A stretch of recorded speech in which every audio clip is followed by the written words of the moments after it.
By the time Mara and I entered Adrian Vale's engagement gala, 180 people had already seen the photograph of my apartment. It filled the screen above the ballroom stage. Mara froze beside me in the doorway, wearing a dark green dress and clutching her mother's recipe book. Across the bottom, someone had added 3 words: the affair address. The room did not erupt. That would have been easier. People turned toward us in careful silence. My largest client lowered his wine glass. Mara's employer stepped away from an investor. Near the stage, Adrian stood beside his fiancée with a microphone and a white envelope. "I did not want tonight to become about private pain," he said. "Men like Adrian never announce an attack. They apologize for being forced to perform one." He told the guests Mara had stolen confidential recipes after their breakup, then pointed at the green book and claimed its handwritten pages belonged to his company. "Mr. Morgan offered a woman in crisis shelter," Adrian said, "then helped her conceal stolen property." He paused, before choosing the word meant to change every face around me. "Predatory." Mara's fingers tightened around the book. My first instinct was to explain, to apologize for damage I had not caused. Adrian smiled with practiced regret. "If Mr. Morgan confirms when Mara arrived, no one needs to lose a career over this." An assistant placed a pen before me. Mara whispered, "Do not sign." Then the screen changed. A security image showed her entering my building at 1:18 a.m. with a cardboard box. The next showed me opening the door. What the images did not show was Adrian arriving 37 minutes earlier with that same box, or leaving 11 minutes later without it. The full footage was already open on my phone. Mara had sent it 10 seconds before we entered. Beneath it were 6 words. "I should have told you sooner." She was not watching Adrian. She was watching me. And for the first time that night, Adrian was not the only person in the room who had lied to me. 34 minutes earlier, the green book had been lying open on our kitchen island beneath a grocery receipt. Mara stood at the hallway mirror, adjusting the strap of her dress. "Too much?" she asked. I had lived with her for 9 months, long enough to know the question had nothing to do with fabric. Mara asked it after sending an honest email to her boss. Once, she had asked it while placing flowers beside a photograph of her mother. It meant, "Am I taking up more space than people will allow me?" I closed the refrigerator. "You look beautiful." Her eyes found mine in the mirror. "You did not mean the dress." "No." The answer slipped out before caution could catch it. For 1 second, her shoulders lowered. Then her phone buzzed on the entry table, and Adrian's name pulled the softness from her face. He had sent a photograph of a white envelope beside a champagne glass. "Your mother's missing pages. Come before the speeches." Mara closed the recipe book. The cover was faded green cloth, soft at the corners from years of flour and warm hands. Her mother had written every recipe in blue ink. 3 pages had been torn from the back after Mara left Adrian's restaurant.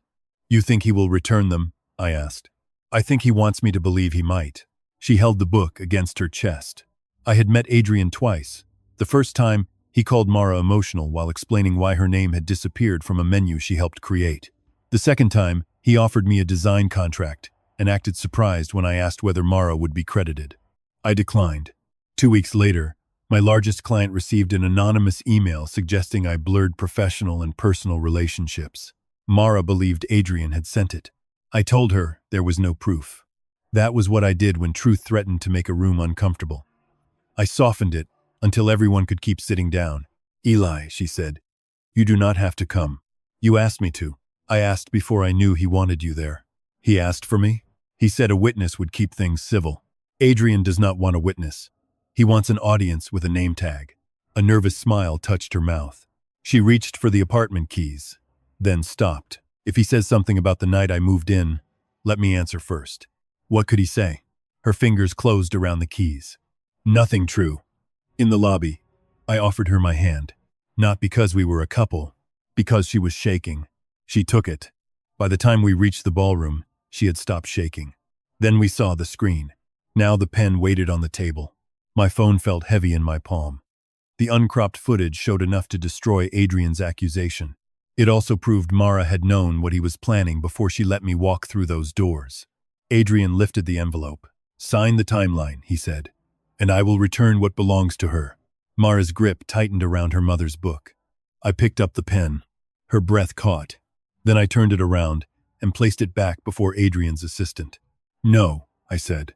The word came out quieter than I expected. It still reached the stage. Adrian's smile arrived a fraction too late.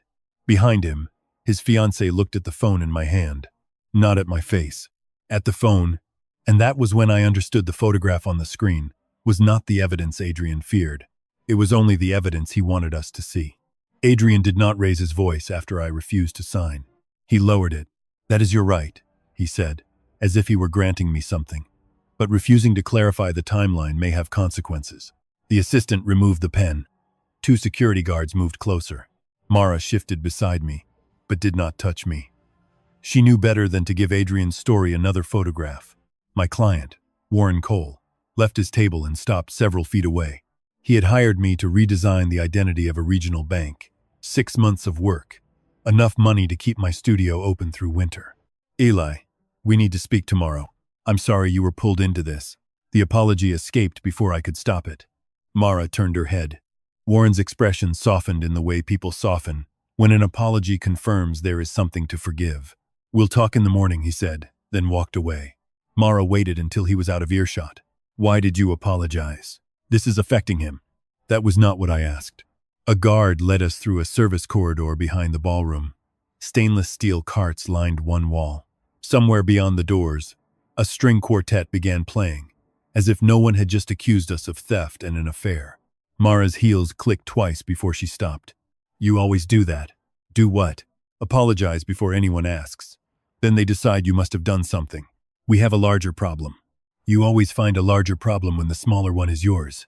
The green book remained tight against her ribs, her thumb pressed into the worn cloth cover. I had seen that posture at our kitchen island, when her boss praised a tart without mentioning she created it. I had seen it when our landlord called her the temporary roommate after 7 months. Mara noticed the things people tried to make small, including me. A catering employee pushed a cart between us. When he passed, she stepped closer. "You were trying to protect Warren from the discomfort of deciding whether he trusts you. That contract pays half my rent. I pay half your rent." Despite everything, a laugh almost escaped me. Then the hospitality room door opened, and Celeste walked out. Up close, Adrian's fiancée looked less polished. She held the white envelope from the stage. "He wants 5 minutes with Mr. Morgan." "No," Mara said. Celeste ignored her and offered me the envelope. "The statement only confirms when Miss Torres began residing at your address." My address was already on the screen. "It is a factual clarification." "Then why does Adrian need my signature tonight?" She did not answer. The old instinct rose anyway. I could tell Celeste I understood she was doing her job. I could apologize for putting her in the middle and give her a path out, even if she used it to close the door on us. I had learned that skill at 12. My father once threw a kitchen chair during an argument. It hit no one, which became the important part. My mother swept up a broken plate and told me to apologize for talking back. Not because I was wrong, because he would calm down if someone accepted the blame. I said I was sorry. We ate dinner 20 minutes later. No one mentioned the chair. By 32, I could make a client feel reasonable while cutting my fee, make a landlord feel generous while raising my rent, and make a woman I loved believe I was content being only her roommate. The skill kept rooms peaceful. It never made them safe. Celeste was still holding out the envelope. Mara was watching me now. She knew what I was about to do. I put both hands into my pockets. "If the statement is factual, email it to my attorney." Celeste blinked. "Do you have an attorney?" "By morning." Mara released a breath. Celeste lowered the envelope. Something unguarded crossed her face. Not guilt. Recognition. Then Adrian entered the corridor. There is no need to make this hostile. 3 catering workers near the service station went quiet. His eyes settled on Mara's book. "Those pages are company property." Mara opened the cover. Her mother's name was written inside in blue ink beside a date from 17 years before Adrian opened his first restaurant. "You know that is not true." His smile held, but his left hand closed around his cuff. "You are upset." "Not wrong, not lying. Upset." The word he used whenever he wanted her evidence to sound like a symptom. Mara's shoulders pulled back. I expected her to argue. Instead, she faced me. I knew he had the hallway image. Adrian's attention sharpened. "I did not know he would put your apartment on the screen," she continued. "But I knew he might use the night I moved in." "How long?" 3 days. A tray shifted behind us. Mara did not look away. I was afraid you would tell me not to come. I would have told you not to bring me in blind. I know. No defense. No joke. Adrian stepped closer, pleased by the opening between us. This is what I have been trying to explain, Eli. Mara makes decisions when she is frightened, and other people pay for them. Mara flinched. My body supplied the familiar response. Lower the temperature. Admit a small fault. Promise everyone we could solve it later. My hand closed around the keys in my pocket. The metal teeth pressed into my palm. Do not use the truth she just told me to support the lie you told everyone else. Adrian's smile thinned. I was angry with her. More than angry. But anger did not require me to hand her back to the man who had trained her to fear it. The service door opened. Warren's assistant appeared with my coat over one arm. Mr. Cole asked me to return this. He also asked that you not contact him until his legal team reaches out. The practical cost arrived, folded neatly over a stranger's arm. I accepted the coat. This time, I did not apologize. Mara watched my empty mouth, as if the missing word mattered. We left through the hotel kitchen. At the loading entrance, rain struck the pavement in silver lines. Mara opened her umbrella but stayed beneath the awning. Elle. I pulled on my coat. Not yet. Her face tightened. I had never said those words to her. Not when she needed help moving in. Not when nightmares sent her into our kitchen after midnight. Not when she borrowed my car, my charger, or the quiet parts of my life. I had always made room. That night, I needed to know whether she had noticed the cost. She lowered the umbrella. All right. No argument. No attempt to follow when I walked toward the street.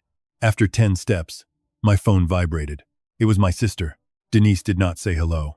Tell me the picture is fake. Behind me, Mara stood alone beneath the hotel light, holding the green book against her dress. The rain reached her before she opened the umbrella again.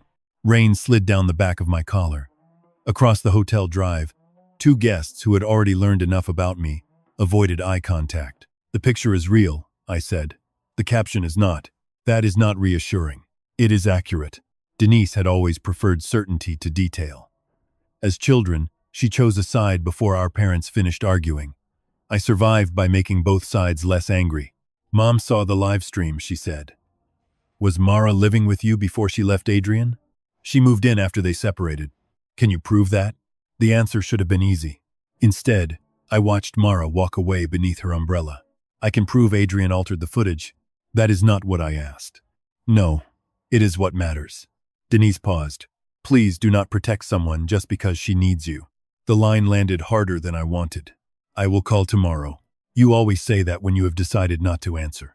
I ended the call before I apologized. My studio occupied the 2nd floor of an old print shop 6 blocks from the apartment. I went there instead of home. At 2:17 a.m., Warren's legal department forwarded the packet Adrian's publicist had distributed. The email advised me not to respond, delete anything, or contact Vale Hospitality. I downloaded every attachment. The first file was the hallway photograph. The second was Adrian's statement. The third was a 12-page document labeled Proprietary Culinary Assets. Page 4 stopped me. A handwritten lemon cake recipe sat beneath the Vale Hospitality logo. The scan had been cleaned and cropped until the edge of the original page disappeared. The handwriting had not. I had seen the same long, slanted capital M before. Under my drafting lamp, I searched the archive from the design consultation Adrian had offered me 7 months earlier. A subfolder called Heritage Line contained a scan named HL, reference 4. The same recipe opened across my monitor. À 2:41, Mara sent un message. I found something in the book. I am outside. You do not have to let me in. The security feed showed her beyond the studio door. She had changed out of the green dress. My gray sweatshirt hung past her hips, and the recipe book rested inside a clear plastic bag. She carried 2 coffees. She had remembered mine after I told her not yet. I unlocked the door but stepped back. This does not mean we are finished talking. I understand. She placed 1 cup on the filing cabinet, leaving several feet between us. No sugar.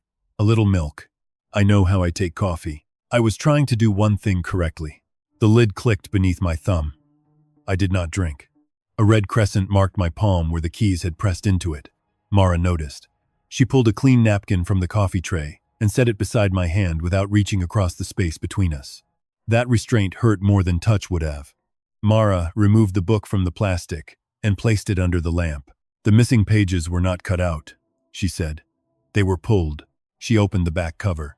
3 ragged strips remained along the binding. My mother repaired loose sections with green embroidery floss. A single fiber clung to the innermost tear. Mara enlarged Adrian's scan. Near the left margin, almost erased by the white background, was a curved green thread. That page came from this book. The evidence was easy to miss and specific enough to matter. I overlaid Adrian's image with the file he had sent me. The stains matched. So did a crease above the ingredient list and the torn fibers along the inner edge. Then Mara saw the note at the bottom. The company document had cropped most of it away. My older file had not. Mara says too much lemon. She is wrong. Mara sat down hard enough to scrape the chair across the floor. My mother wrote that after I ruined the first cake I made alone. Her voice stayed level, but her palm covered the words on the screen. She let me complain for 20 minutes. Then she made me zest 6 more lemons. Adrian had removed her mother's signature. He had kept the joke. I opened the email that delivered the file to my studio. The date was 6 weeks before Mara left him. Adrian's instructions were brief. Use the handwriting as a heritage element. Crop the lower attribution. Personal names weaken the house brand. A draft label sat beneath the email. My draft. My initials were still in the lower right corner, small and gray. If Adrian released the file without the email chain, it would look as though I had knowingly designed the brand around stolen material. I had placed the handwriting behind a gold company crest and lowered its opacity until it looked like texture instead of a person's work. Mara studied it.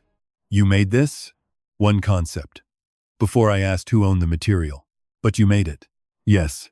I remembered Adrian describing the heritage line as recipes developed inside the Vale family of restaurants.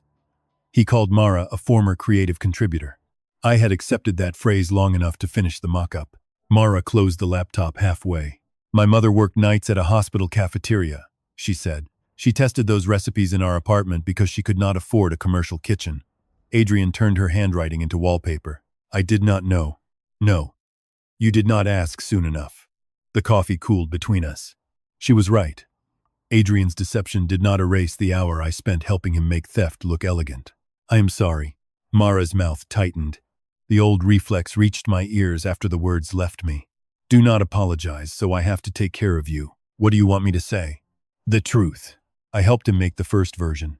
I should have stopped when the ownership was unclear, not after I became uncomfortable enough to ask. Her shoulders lowered slightly. That is the truth.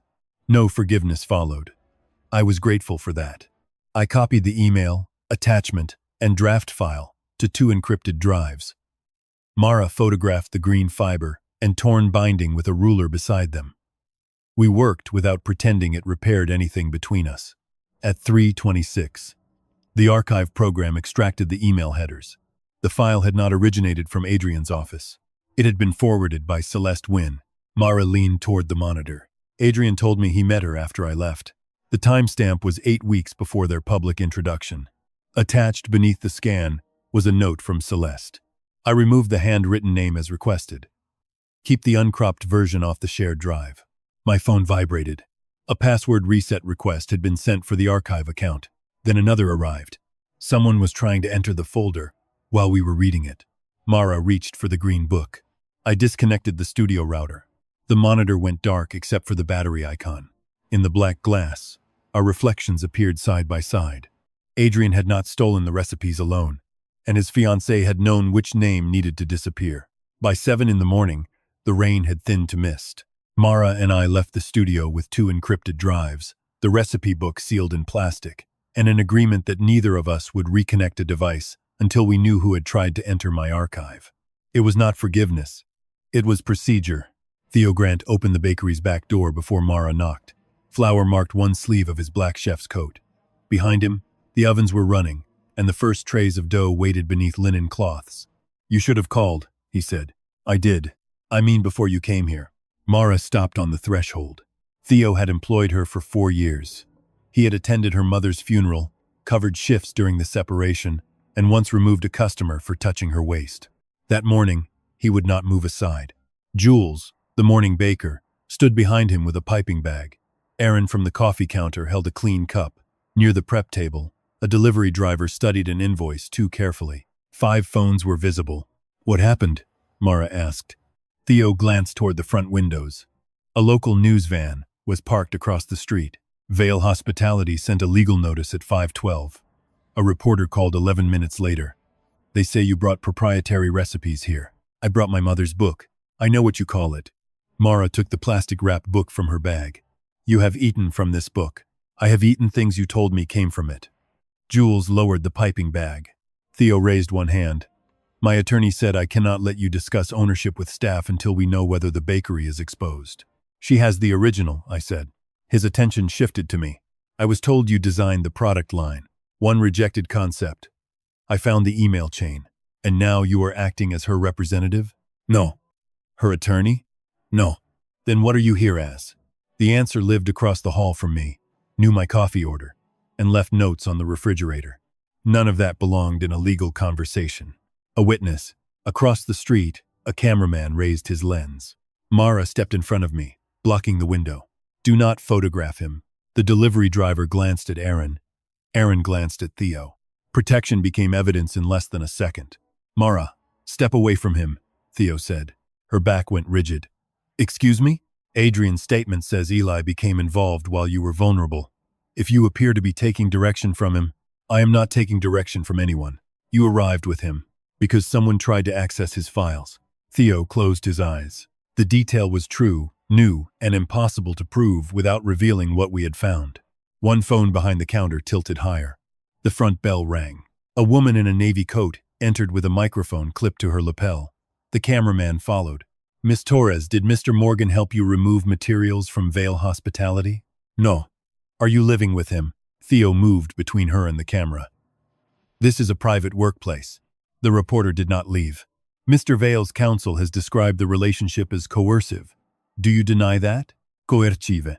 Predatory had been chosen for the ballroom. Coercive was chosen for daylight. Jules set down the piping bag. Aaron stopped wiping the cup. Mara turned toward the camera.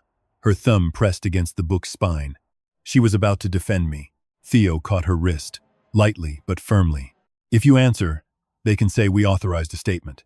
They are calling him coercive. And if you speak as my employee, they can attach this bakery to every word. Mara pulled free. The reporter extended the microphone. Did Mr. Morgan pressure you to leave your fiancée? No.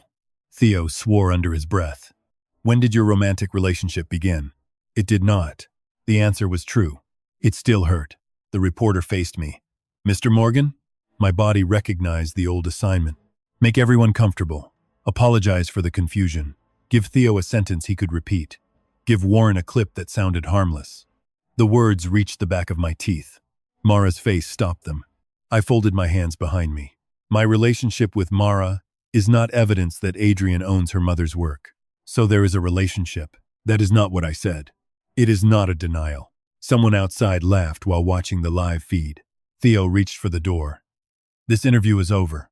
The reporter stepped backward but kept talking. Mr. Vale has offered to withdraw his complaint if Miss Torres returns the materials and you confirm the move-in date. Why refuse if the timeline supports you? Because the statement was not about a date. Because Adrian wanted my signature beneath a sentence he could place beside any lie afterward. Send it to counsel, I said. The reporter smiled as though caution were guilt. Two customers under the awning held up their phones. One whispered the word affair. Theo locked the door after the news crew left and turned the sign from open to closed. Mara still held the book. I am sorry, she said. Theo flinched. Apologies had become dangerous in any voice. He removed his apron and folded it on the counter. The distributor for Saturday's launch put our account under review. Our landlord wants assurance no disputed property is stored here. My attorney says every item you created may need to be quarantined. My cardamom pear tart was developed here. I know. The chocolate rye cake was mine before Adrian. I know. Then say that. Theo flattened both hands on the apron. I cannot risk 8 jobs on what I know personally. Jules stared at the floor. Aaron carried the clean cup to the sink. Mara opened the book to a page covered in her mother's handwriting. A photograph had been taped beside the ingredients. Mara at 11, missing one tooth, holding a cake that leaned left. Theo had seen it before. He did not look now. I need you to leave the book with counsel, he said. No. Then I need you to leave. The words were not cruel. That made them worse. 4 unfinished pear tarts waited on the prep table. Mara had made the dough the night before the gala. Theo picked up a marker. On the production board, he drew a line through Mara Saturday launch. Then he wrote Jules beneath it. Jules whispered, "Theo, we have orders." Mara closed the book. No one asked her to remove her chef's jacket. She did it anyway, folded it once, and placed it beside Theo's apron. Outside, the news van was gone. The two customers remained. One lifted his phone. Mara did not hide behind me. She held the green book where the camera could see it and walked past without speaking. My phone vibrated before we reached the corner. A local food site had posted the clip. The headline did not mention altered footage or her mother's handwriting. Chef denies affair. Refuses to return disputed recipes. The still image showed Mara stepping in front of me. By noon, more people would know the shape of her protection than the shape of the truth. We did not go back to the apartment. By 10 that night, a reporter had photographed the entrance. Our landlord had emailed twice, and someone had taped a copy of the affair address beside the mailboxes. Mara saw it through the glass and kept walking. The only place still open where no one seemed interested in us was a laundromat 3 blocks from the river. 24 machines turned behind scratched plastic doors. A television above the change dispenser played a weather report with the sound off. Mara sat beneath a sign that said, "Do not leave items unattended." The green book rested on her knees. I bought detergent we did not need, because standing still felt worse. Then I fed quarters into an empty dryer. "You know that machine is empty," Mara said. "I am aware. You paid $2 to rotate air. It has been a difficult day." A tired smile appeared and disappeared. Her sleeve was stained with chocolate from the bakery. She rubbed at it with a wet paper towel until the fabric began to pill. "Stop." I took the towel, found a clean patch, and pressed it against the stain instead of scrubbing. Mara held her arm still while I worked. The gesture was ordinary enough to hurt. For 9 months, our life had been built from things like that. A mug beside a laptop, a blanket left on the couch, her bread knife sharpened before she noticed. None of it gave her the right to make choices for me. It also did not stop mattering. The stain lightened, but did not disappear. "That is probably as good as it gets," I said. Mara studied the damp mark. "Accepted, not erased." I set the towel aside. The dryers turned. A zipper struck metal every few seconds behind us. She opened the recipe book. "I used your address on the complaint." "I know." "No. You know I used it. You do not know how." My hands stayed on the folding table. "Tell me." 3 months ago, I filed a preliminary ownership notice with the State Culinary Association. I needed an address Adrian could not intercept. "You could have asked. I thought you would say yes. That is not the same thing." "You are right." She removed a folded receipt from the back of the book. My apartment number was written across it. I also listed your studio as the location where supporting files were stored. "Mi studio?" I had already sent copies there. Without telling me. Yes. The word did not ask for mercy. I told myself I was protecting the evidence. The truth is, I used the fact that Adrian did not know how much you cared about me. He knew enough to call me predatory. He knew you would help if I showed up frightened. He always said that was your weakness. What was? That you need to be useful before you let yourself be loved. The sentence struck with the accuracy of something she had not invented. I watched the empty dryer circle. Do not quote Adrian like he understands me. I am not saying he understood you. I am saying I did. Her voice broke. She pressed her thumb against the torn binding. The night I moved in, Adrian told me to collect a box from his office. He said it held my mother's things. I still had the alarm code and a key. I went inside after midnight. The box was not there. My book was on his desk beside a scanner. I used his computer to copy the files. You accessed his account? Yes. Did you know that was illegal? I knew it was not mine to enter. That is not an answer.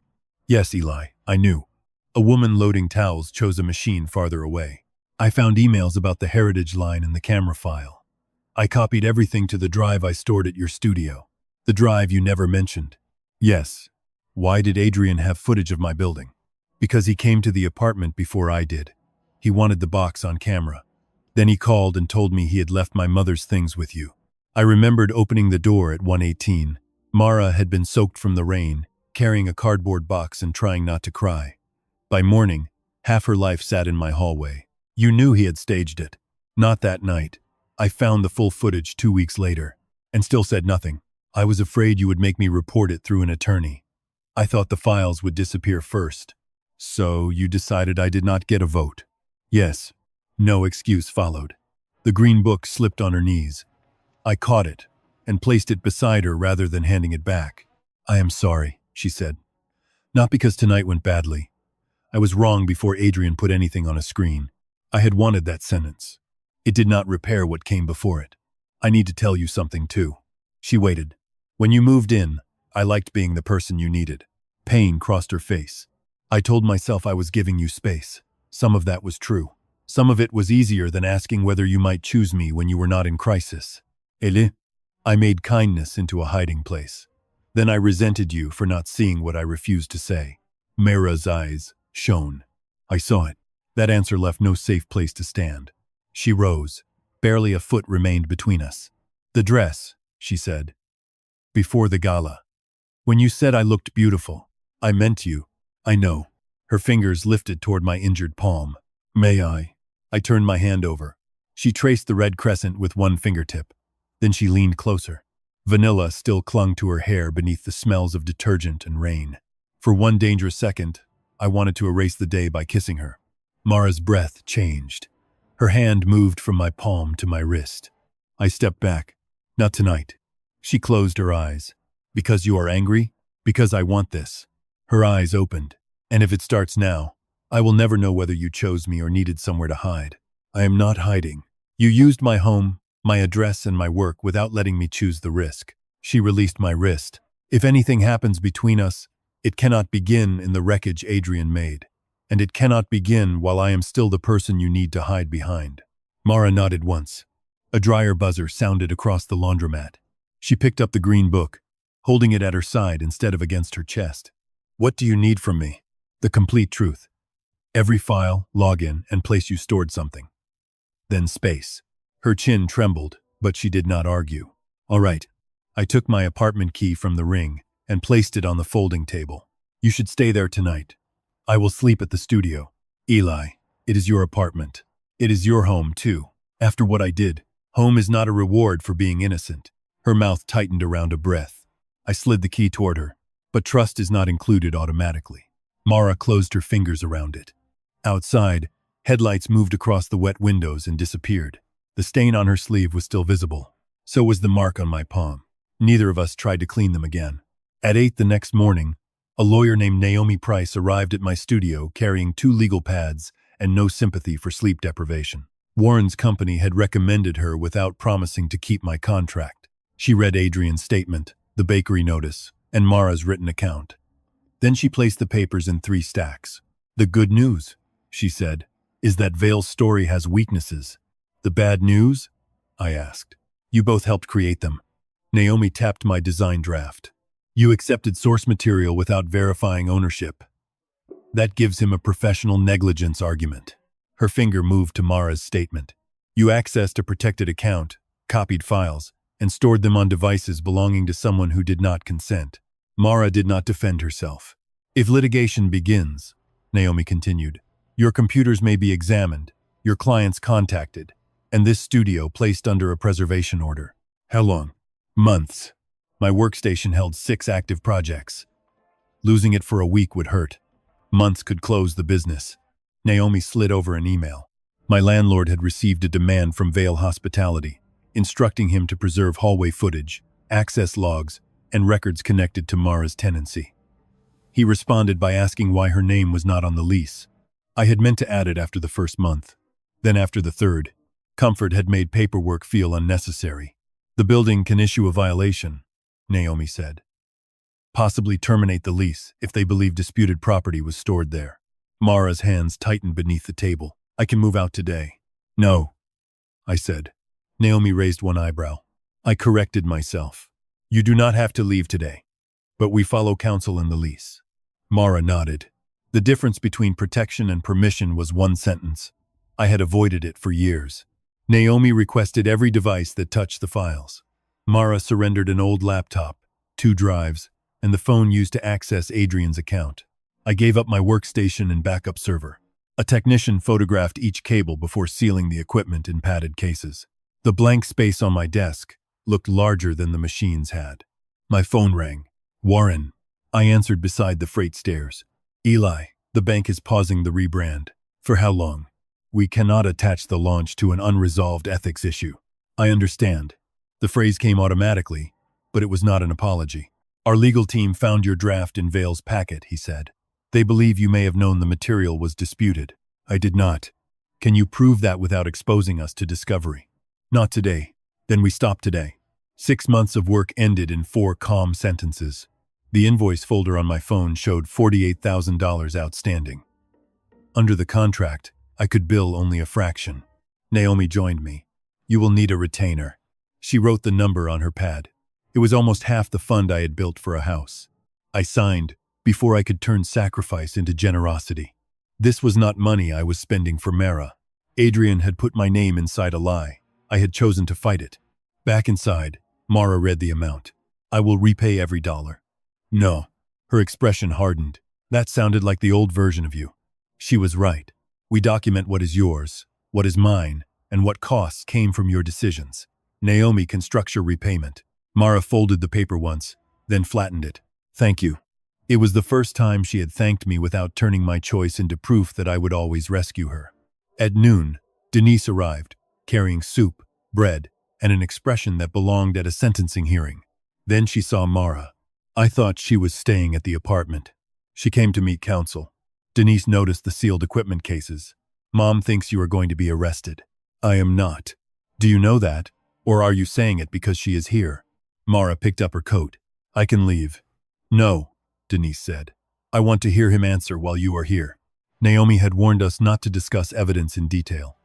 Adrian's strategy worked best when every refusal sounded evasive. I did not steal recipes, I said. I did make a draft using material I should have questioned sooner. Mara accessed files without permission and stored them through my studio without telling me. Denise faced her. Is that true? Yes. And he lost the bank account because of it. In part. Then why are you still living in his apartment? The question was cruel, because it was practical. Mara placed the key on the table. I should not be. I covered it with my hand. The lease issue is being handled legally. Mara's housing is not a family vote. Denise's jaw tightened. You always confuse setting yourself on fire with keeping someone warm. And you confuse leaving first with being safe. The word stopped both of us. Our father had taught us opposite survival skills. I apologized. Denise withdrew. Neither had kept the chair from flying. She pushed the soup closer. It was not an apology. I accepted it anyway. After she left, Mara retrieved the key, but kept it in her palm. I found a weekly room near the bakery. I can afford 2 weeks. You are suspended. I have emergency savings. How much?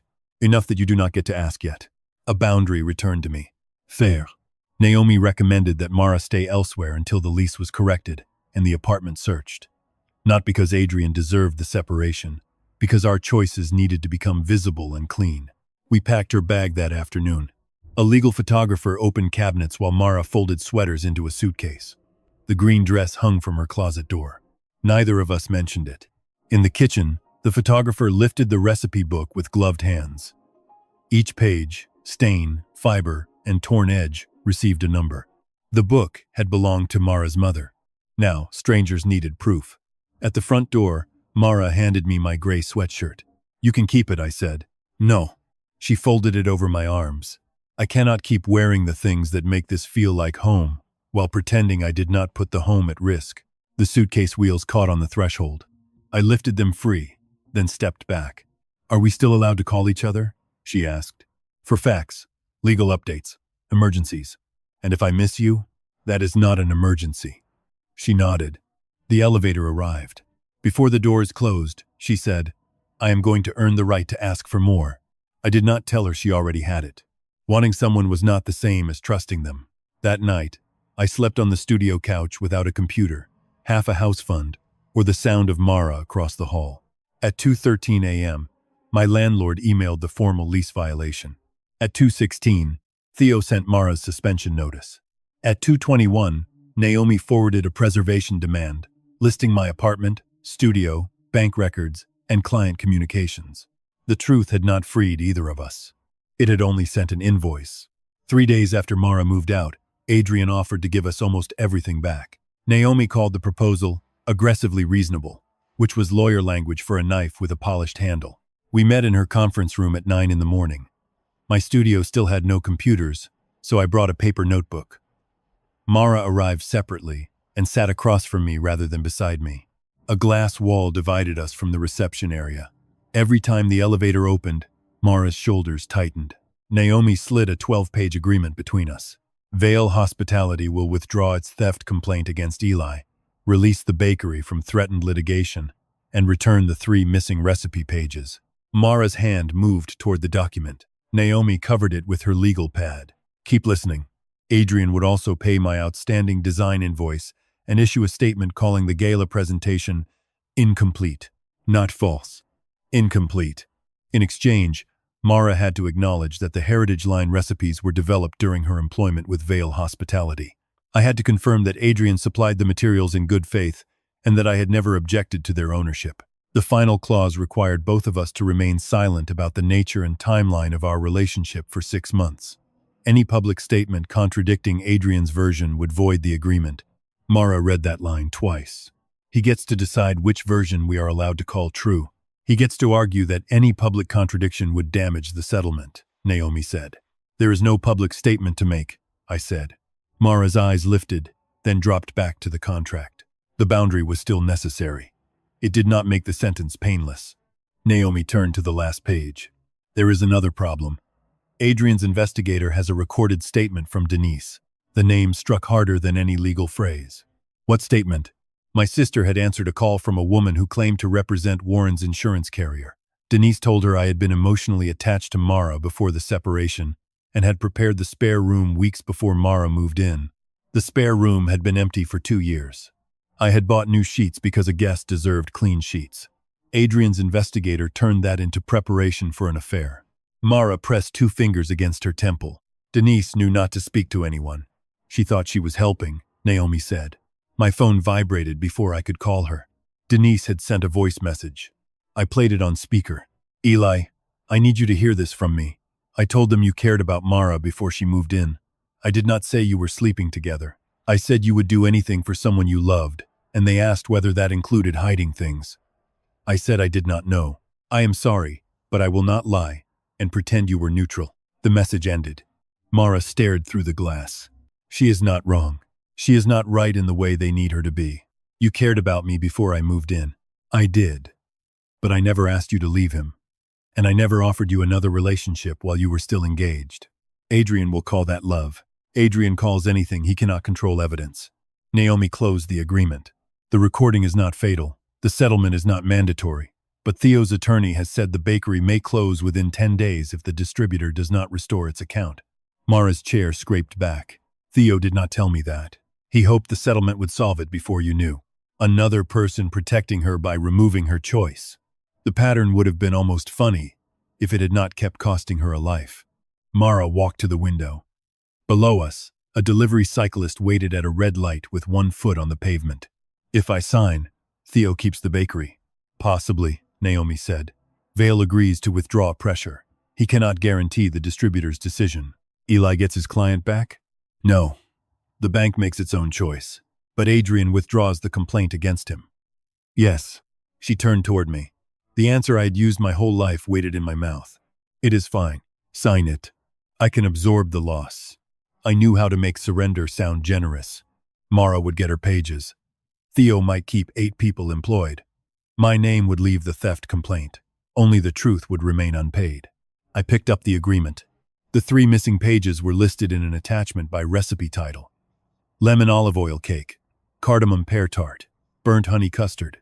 Mara's mother had created the first 2 before Adrian ever met her. The third had been developed by Mara at Theo's bakery. Adrian was not offering to return what he had stolen. He was asking us to sign a receipt, saying he owned it. My thumb rested beside the signature line. Mara watched the pen in front of me. You should sign, she said. Naomi removed her glasses. Mara, he loses his business if this continues. He may lose his apartment. Denise will keep blaming herself. Theo's staff did nothing. And you? I asked. I can start over. The words came too quickly. People only say they can start over when someone else has already burned the current life. You would be giving Adrian your mother's work. I would be choosing the living people in front of me.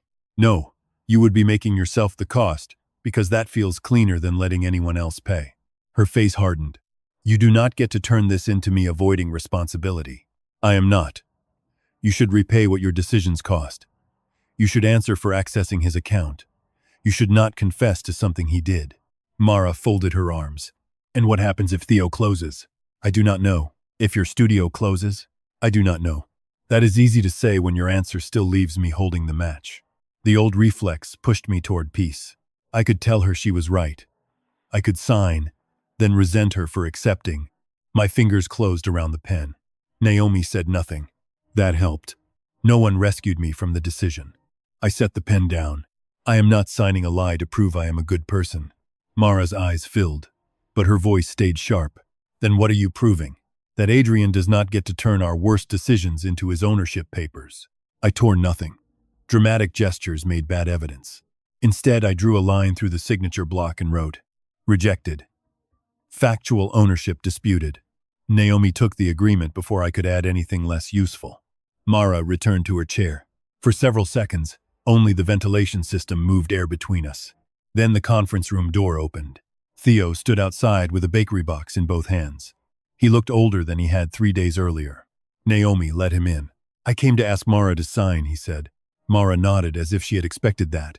Theo placed the box on the table. Inside were 8 cardamom pear tarts, each one marked with a small paper flag bearing Mara's name. "The staff refused to sell them under anyone else," he said. "Then the distributor canceled us anyway." Mara touched one flag. Theo swallowed. "I told them you were suspended. Jules told me I was a coward. She was right. That does not reopen the bakery account." "No." "Then why are you here?"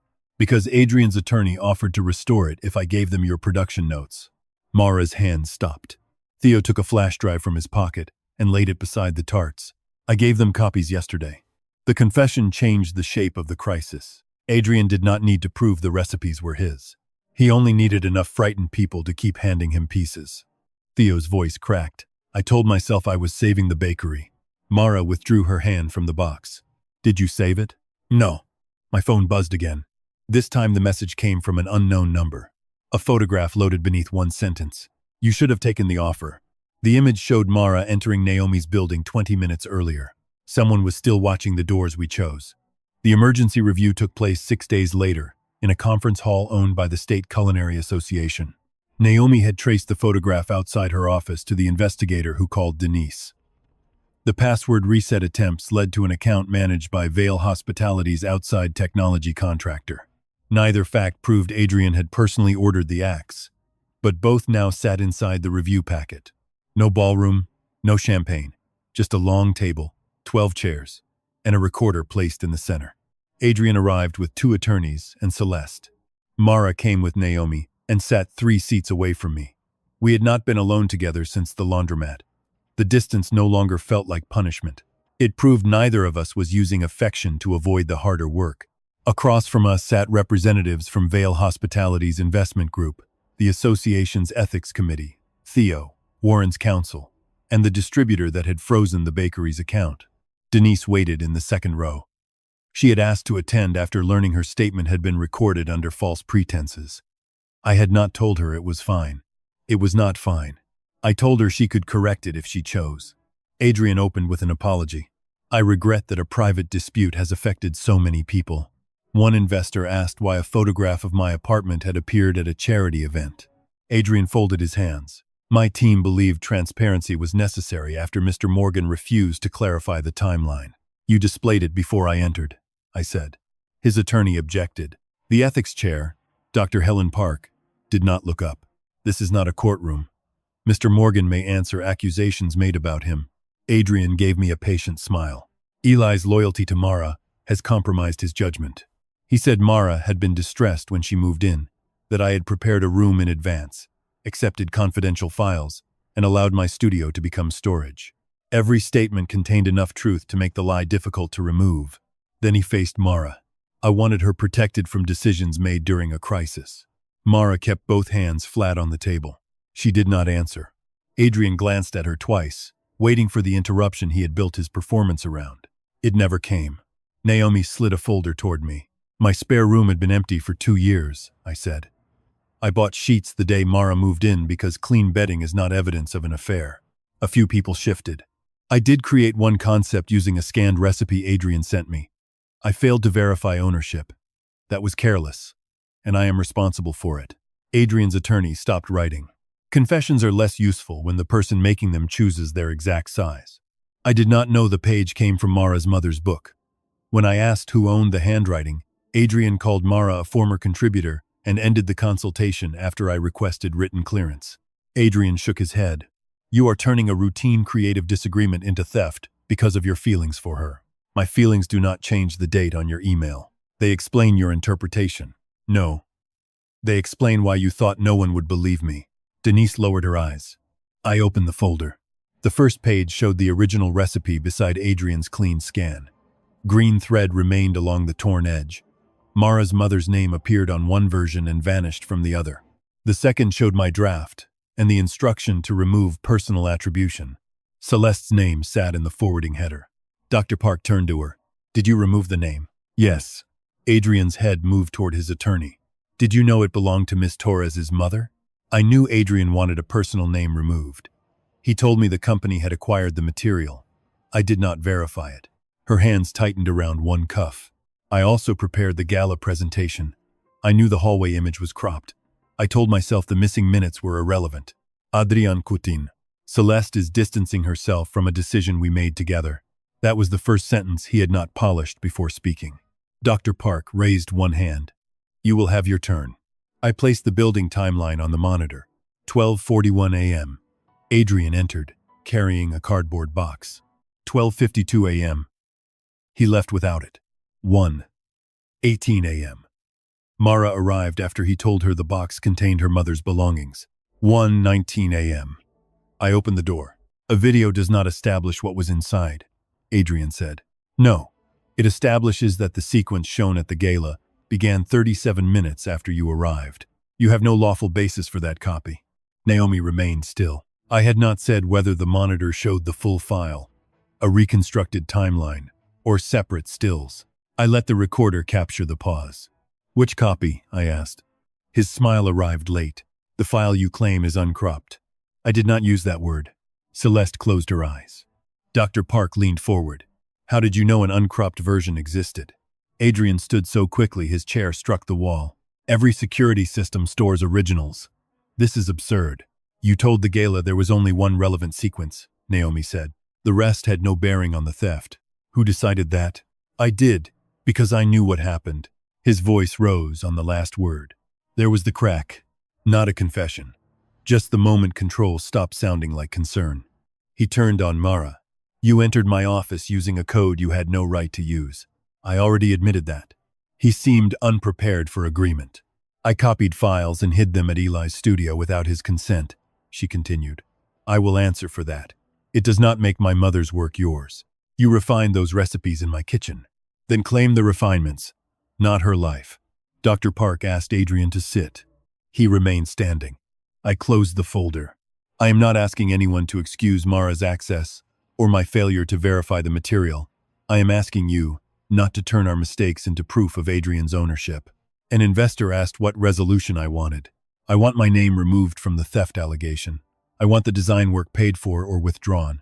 I want a public correction stating that the gala images omitted Adrian's arrival. And I want the recipes reviewed from the original book, not branding files created afterward. You want Vale Hospitality destroyed, Adrian said. No. The answer surprised him. You put Mara's pain on a screen and called it transparency. You called my home predatory, because shelter was easier to attack than the box you carried there. I kept my voice level. You keep calling privacy kindness, because control sounds worse. No one wrote for several seconds. Then Warren's counsel closed Adrian's packet. The lead investor suspended the Heritage Line launch, pending an ownership review. The association opened an ethics inquiry. The distributor agreed to reconsider the bakery after receiving the full timeline and original production records. Nothing was restored. Not yet. As Adrian's attorneys gathered their papers, Celeste removed her engagement ring and placed it beside his folder. Do not do this here, he said. You chose here. It was not justice. It was one person refusing to help him manage the room. Mara carried the green book to the evidence clerk herself. She did not ask me to do it.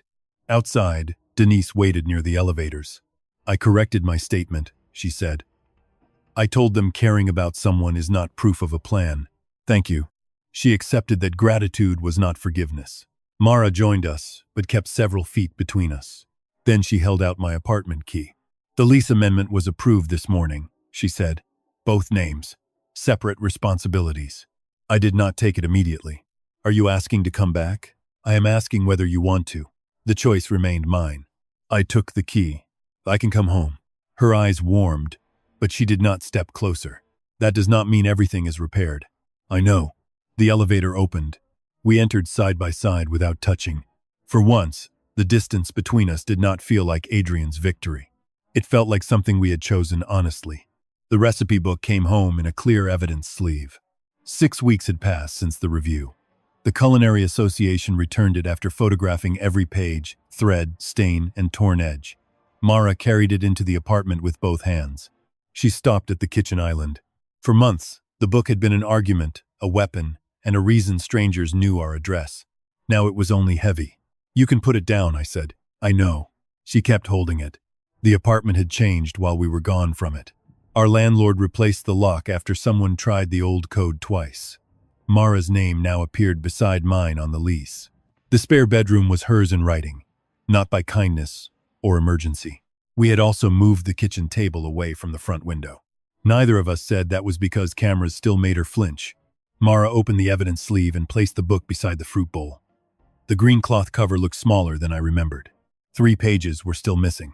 Adrian's attorneys claimed they had been destroyed during an office move. The ownership review awarded Mara and her mother's estate the recipes that could be traced to the book. But the finding did not recover what no one could locate. Vale Hospitality canceled the heritage line. The investors removed Adrian from daily control, while the ethics inquiry continued. He did not disappear. His name still opened doors.